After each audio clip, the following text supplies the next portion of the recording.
Welcome to a world with limitless possibilities.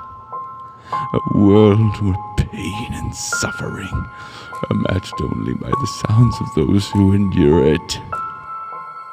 Welcome to your nightmare. Welcome to your nightmare.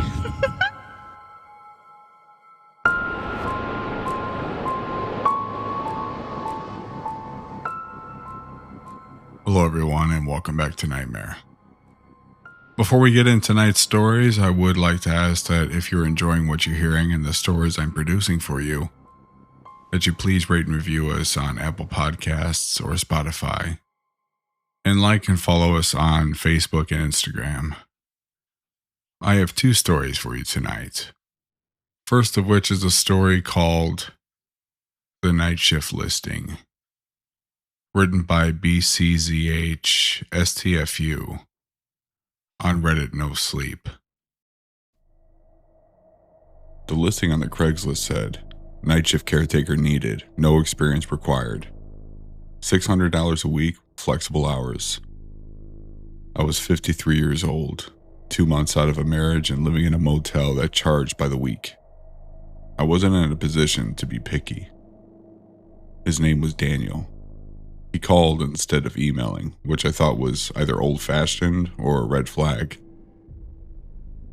His voice was calm and even, the kind of voice that read you the weather. The property just needs someone present overnight. I travel for work and I don't like the house sitting empty. What kind of property? A large one. He said as if that answered anything. He sent the first payment before I'd even seen the place. $400 in my account with a note that just said, "For your trouble so far." I called him back immediately. What trouble? I haven't done anything yet. You answered the phone. That counts. The first favor was simple enough. He texted me an address, a storage facility on the edge of town, and asked me to pick up the unit key from the front desk. Retrieve a green duffel bag from Unit 14 and drive to his house. He'd leave the garage code and a follow-up text. The woman at the front desk handed me the key without asking my name. The bag was lighter than I expected and smelled faintly of something chemical, not drugs, more like the inside of a hardware store. I put it in my back seat and drove. His house was large, the way he'd said. Set back from the road with a long gravel driveway and motion lights that clicked on before I'd even turned in. I punched in the code and set the bag inside the garage on the workbench. Exactly where he'd told me to. His follow-up text came as I was backing out. Thank you, Ray. One thing, if you ever see a white sedan parked across the house when you arrive, drive past. Don't stop. Text me and wait for my reply. I sat in the driveway for a moment, reading that twice. Then I texted back. Noted. Over the next 2 months, I ran maybe a dozen errands. I drove documents to a law office and was told not to speak to anyone inside.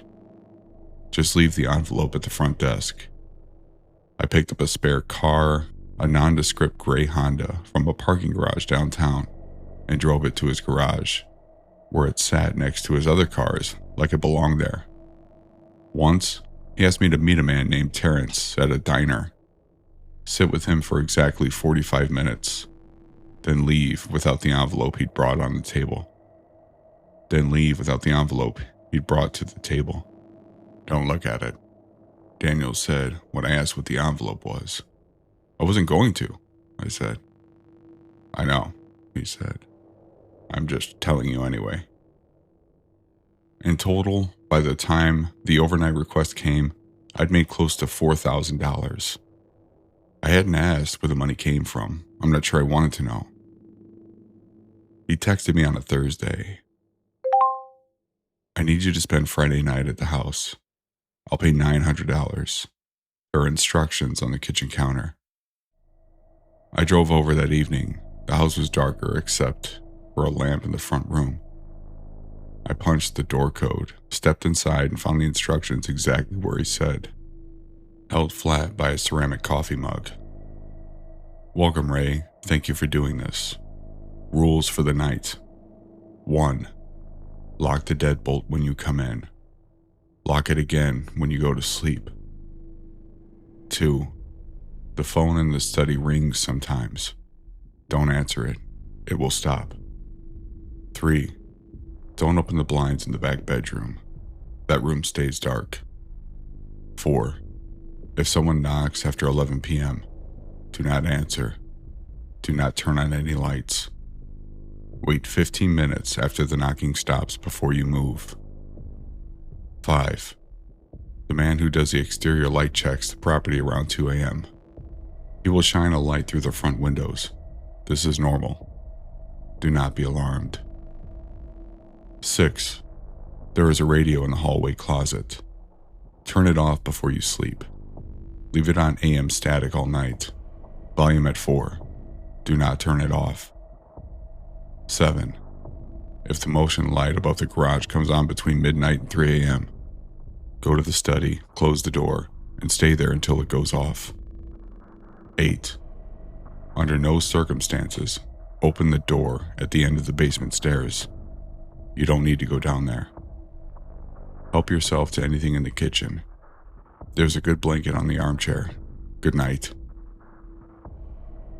I read the list twice, then poured myself a glass of water and read it again. I thought about the water, the radio static, the knocking rule. It felt like a logic puzzle where I didn't have all the variables, but I thought about the gray Honda and the diner and Terrence's envelope, and I understand by now that Daniel operated in margins I didn't fully see. I followed every rule.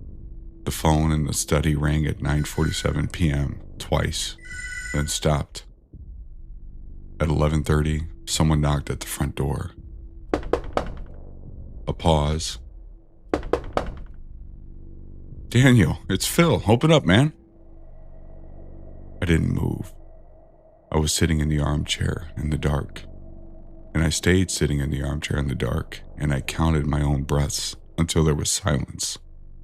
And then I counted 15 more minutes on my watch before I allowed myself to get a glass of water. The motion light above the garage came on at 1:17 a.m. I went to the study and closed the door and sat on the floor with my back against the desk. The light stayed on for 11 minutes. I know because I watched the clock on my phone. I never went near the basement door. In the morning, I found a coffee maker already set and a note beside it that said, "Press brew. Thank you, Ray." The $900 hit my account before the coffee finished. Daniel wasn't there. He texted me around 10 a.m. All good. Heading back tomorrow. Taking a week off from favors. Enjoy the break. You've been reliable, and I mean that. I was sitting in my car in the driveway when I read that. I'd gone back to double check I'd locked up properly. Old habit from the divorce, I kept double checking things I'd already done. As if being careful twice could fix what being careful once hadn't. I texted back, all good. Then I looked back at the house. I thought about the lists. I thought about Rule 6. Turn the radio on, AM static, volume at 4. Do not turn it off. I thought about how I turned it on before I fell asleep. I thought about how, at some point during the night, I couldn't say when I'd woken up and the house was completely silent. I'd assumed it had turned off on its own.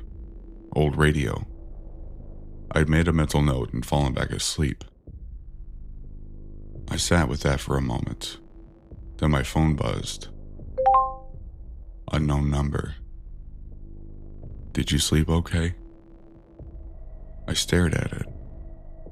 Another text from the same number followed. Static's important, Ray. It covers sound. When it's off, you can hear things you're not supposed to hear. I didn't answer. The third text was an image. It was dark, grainy. taken in low light. It was the study. The door was closed. There was a shadow in the gap at the bottom.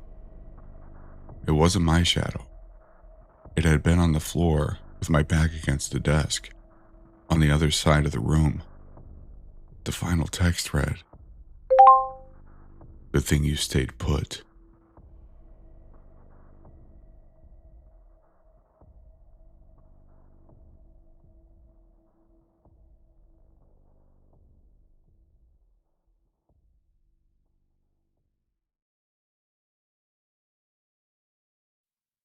Our next story is called Knocking, credited to Stephen Shorter on Creepypasta Wiki.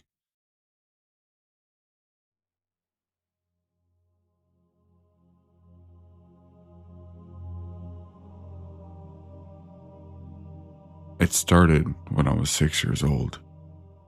I was in school. It was the middle of a reading lesson, and I needed to pee badly. At that age, actually, a fair few kids still wet themselves. And I was always paranoid about embarrassing myself in public like that. I stuck my hand up and told Miss Zebby that I needed to use the bathroom. After the usual speech about how I should have gone at break, she gave me the key to the disabled access toilet, as it was the closest to my classroom. It was the middle of 5th period, and the corridors were emptied, and seemed cavernous to me. I was a short, scrawny thing back then. I sometimes had trouble with doors, especially unlocking them, and I fumbled for a good minute or two trying to get the blasted thing open. Anyway, as I sat on my porcelain throne, there came a knocking at my door. "Someone's in here," I called, disgruntled at the disturbance. There came a pause, then the knocking resumed. It was faster now, more determined. "Wait a minute." The knocking slowed, and a voice replied, "Let me in. I need to come inside." The speaker's tone was thin and reedy. An adult I didn't recognize. I may have been 6, but I also had a fairly good understanding of bathroom etiquette. Mainly that you didn't let more than one person into an area only slightly larger than a cupboard. "Go away." The knocking intensified until it was a frantic drumbeat, just a few feet away from me and out of sight. I heard the voice shouting something, growing more and more desperate. "Just let me in. Just open the door, please." I was terrified by that point. The hammering and yelling was so loud, and yet nobody had come to investigate it. Eventually, my teacher came to me, angry because I had been gone almost half an hour. When I refused to open the door to let her in, she got a spare key from the receptionist, took me to the headmaster's office, called my parents. I was suspended for the rest of the week. I never told anyone what happened. It was a few weeks before my next encounter with this phenomenon. I had just celebrated my 7th birthday, and my family were having a barbecue in my honor. It was a glorious sunny day, but as soon as we'd set everything up in the allotments behind our house, the coal refused to light. My dad asked me to go get some fire starters from the shed in the front garden. It was pretty cramped inside, and I wouldn't fit all the way in, so it opened up.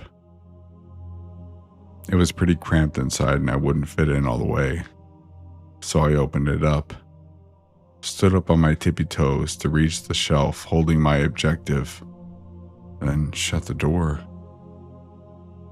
As soon as I turned away, a frantic knocking came from its other side.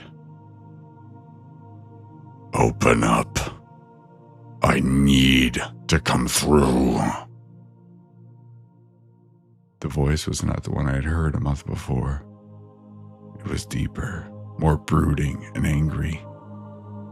I said nothing and hurried away. I had no idea what was happening, but it frightened me. As I walked away, there came a final thump, like a fist being slammed against wood, and I heard the man's voice again. You little bastard. I'll rip your fucking teeth out. Let me through! I ran back to my party and spent the rest of the day glancing over my shoulder. As you might have guessed by now, there were a lot of these voices. I counted at least 30 in total. Every month or so, I'd get them, pleading to get through the doors. Almost always, it would be immediately after I'd shut the door behind me, as though these strange entities had been following me. I never told anyone. I kind of just got used to it. It always made me jump, and some of the voices would make me feel uneasy. But I knew that I was safe, so long as I didn't open the door. Some of the voices I got used to the extent that I even named them. There was one which always used to appear at the front door at my home. We have frosted glass, so all I could ever see of him was a silhouette of an average-sized man wearing a cap of some kind. He never spoke, but occasionally pushed envelopes containing blank pieces of paper through the letterbox. I called him the postman. He was one of the more unsettling ones. If I ever tried to speak to him, he would look up sharply, then begin knocking. I generally left the postman alone. 20 years on, I've retained as much normality as possible. I have plenty of friends and even an on and off relationship with a girl I met last year. Not bad for a guy who wakes up in the middle of the night and listens intently to noises no one else can hear on the other side of the door. Yeah, my buddies think I'm strange and kooky, but they put up with it. They're great. I'll miss them. You see, things have started to get strange. Well, stranger than usual, I suppose. 3 weeks ago, I awoke, sweating and crying, though I don't know why. My dream had been, from what I recall, fairly normal. Before a huge shadow abruptly fell over everything. Literally, the second I opened my eyes, there came a knocking at my bedroom door. Not just normal knocking, though. This was truly frantic. "Who goes there?" I yelled.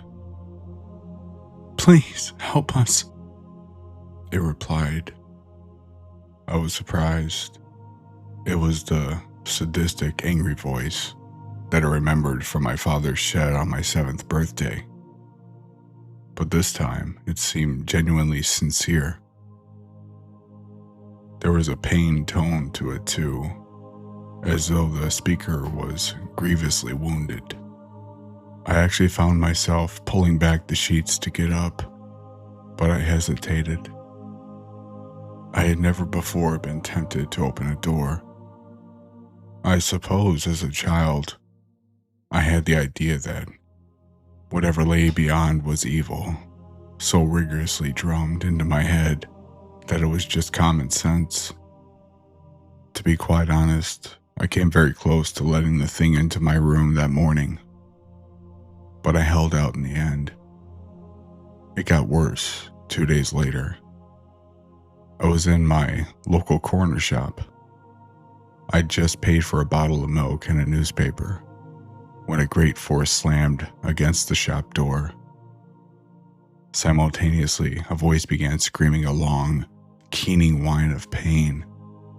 I whirled to face the door, but there were so many flyers plastered over the glass that I could only just make out the shape of a woman on the other side, slapping her palms against the window. The shopkeeper stared at me as though I were crazy. In the end, I asked if he had a bathroom I could use, murmured some half-thought-out excuse, and hid there for 10 minutes until the screaming stopped. There were 4 more incidents between then and now. A mixture of screams and tearful begging. The postman stopped by yesterday too. He knocked politely before sliding his usual letter through the letterbox. Then another, and then another. They added up to a total of 10 plain brown envelopes. Afterwards, the postman waited for a few minutes, knocking occasionally, and then left me alone. Each letter contained a sheet of A4 paper, but somebody had taken a black pen to the edges, scribbling and shading them with such vigor that there were large tears around the center, and the edges were frayed. I shoved them back into their envelopes and tried to put them from my mind. Earlier, my bedroom door shook violently. It wasn't a scream or a howl or roar that I heard, though. It was just crying. Dozens and dozens of voices, sobbing quietly. Another blow struck my door. Plaster flaked from the walls and twirled to the carpet. Still no pleas or bargaining, just sobbing. I jumped up from my chair. A hairline crack split the frame of the door in one corner. My phone began to ring, and I heard a sharp rapping at the glass of my window behind the curtains. I tried answering my phone, but it was simply more voices crying. Not even sobbing, though, more like bawling in terror and anguish. I hung up, but it kept ringing, so I took the battery out.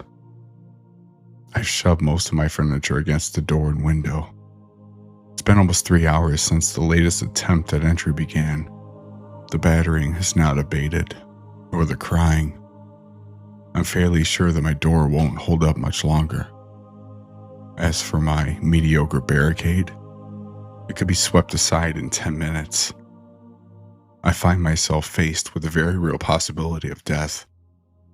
So I'm writing this memoir of sorts, just in case something does happen.